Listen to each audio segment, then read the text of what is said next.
للفريقين، يعني احتكم اللاعبين أيضا إلى اللعب في وسط الملعب. في النهاية تقبلوا تحياتي، إليك الكلمة حامد، تفضل. شكرا للزميل أحمد الحسني. إذا مشاهدينا الكرام، حضرت الجماهير، غابت الأهداف، حضر التكتيك، والنتيجة أول تعادل سلبي في دوري اتصالات للمحترفين لموسمه الحالي.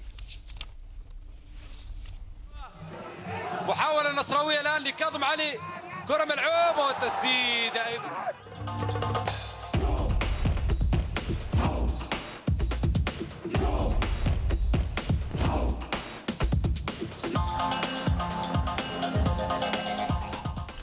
ومباشرة مشاهدينا الكرام نتحول إلى زابيل، إلى الزميل محمد الصعري لرصد رصد ردات الفعل بعد هذه المباراة. محمد تفضل. شكرا حامد. معاي من جانب الوصل ماهر جاسم. ماهر، يدكم اليوم فرص بس ضيعتوا قدام.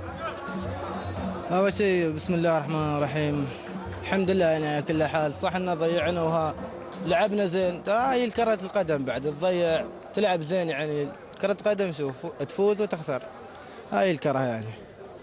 اليوم كان في مشكلة في نص الملعب لما كان خالد درويش وإلتون موجودين، كان في ازدواجية في المهام، الكرة ما كانت توصل للمهاجمين. والله شفت فريق النصر كيف يلعب، يعني يلعبون ضغط على حامل الكرة، يعني مستحيل يعني أي فريق يمشي كرة. ونحن يعني الوسط عندنا كان متفتت، يعني ما كانوا مع بعض، مو فاهمين بعض، فالحمد لله بعد على كل حال. زين، انتم كلاعيبه داخل الملعب ما كان لكم حلول فرديه داخل الملعب؟ والله شيء حلول فرديه مثل ما شفت، يعني شيء كم فرصه مع مراوغه اوليفيرا، كم فرصه يعني. بعد هاي الكره. شكرا. العفو بيا. نتحول اليك حامد. شكرا للزميل محمد.